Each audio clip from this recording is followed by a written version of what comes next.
Okay, I was really surprised with the ninth episode of Young Blackjack because we see in the preview in the beginning of the episode this guy, Hyakki Marou, and he is, from what I can see, the samurai we see in the opening of Young Blackjack.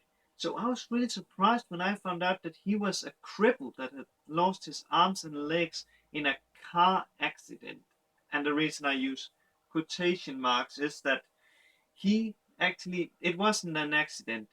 It was actually a deliberate planned accident by his friend Takara, who works at, I think it was Tokyo University, as a surgeon, and Tano. It isn't revealed why they did it, but I presume that they was afraid that his skill would be so good that they may lose their job, and they therefore decided that they wanted to get rid of him, and it kind of ruined their plan that he survived. But still, he don't have any hands or legs anymore. He instead have those prosthetics, the hook prosthetics. So yeah, I really wonder, is the samurai in the opening just a what's called a metaphor for something? Because I cannot see how he goes back to being like a, and now I'm saying something that could be misunderstood. Basically, a complete human with legs and hands. But then again, he showed some really impressive prosthetic who basically worked pretty much like a real hand. However, as he said, it was too heavy, and from what I can see, it requires an external battery. So it's currently not feasible to be used for humans. So yeah, I actually wonder, how does those claw prosthetic work? What powers them? How does they actually work? Is it just nerve impulses? That is actually a really interesting thing.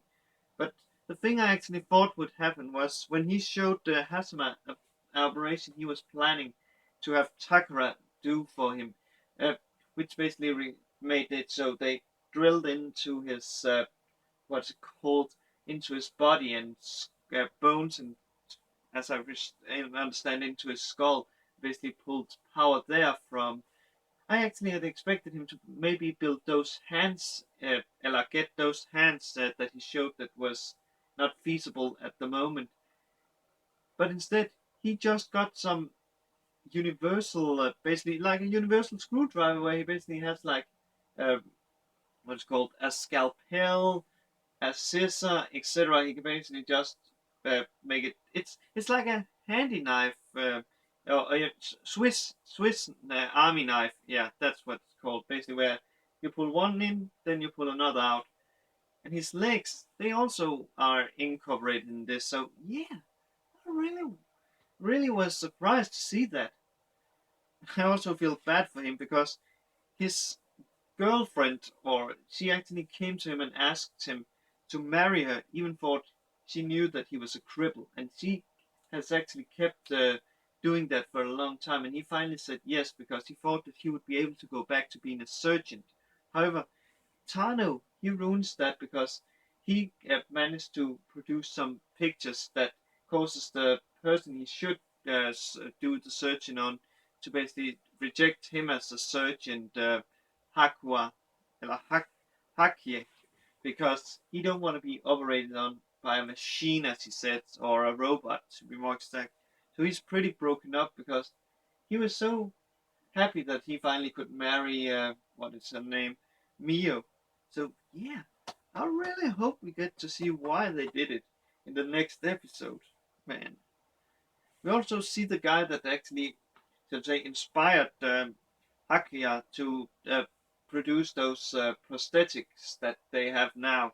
He's called Roro, and he's a little boy, so I can understand why he wanted them to be very mobile and handle fast movements, as he demonstrates in this episode when he juggles the, what's it called, juggles some balls. I think it's like 8 balls, which is pretty impressive. I'm not even sure. Can you actually do that with a prosthetic? If you can, man, that's really impressive, man. That is really impressive, I must say. Also, Hyakki, he actually goes back to when Hasuma, he was brought in after an accidental explosion that caused his body to basically be like, yeah, you know how it was basically torn apart, and and then when he saw Honoka's, or what is his name, Doctor Honya's skill. He actually inspired to become like him. So yeah, it's kind of sad that he lost his arms, and it's most likely, as I said, the reason why the others, Tano and Takara, would wanted to get rid of him because they can't have a guy that is so skilled. Then I wonder, wouldn't that kind of cause Hasama to get targeted also because he is pretty to say skilled. Actually, from what I can see from Hasama, not Hasama, Hyakki, he's actually as skilled as Honya. So yeah. But with that said, guys, have a good day, good night, wherever you are. Oh, wait a second, actually. There's one thing that I almost forgot, and that is that it seems like Hyakki actually discovers that those two Tana, Takara and Tono, they actually planned this accident because he was really angry at the ending of this episode when he saw them talk. So yeah, it's gonna be interesting. And with that said, have a good day, good night, wherever you are, and I'll see you later, guys. Cheers.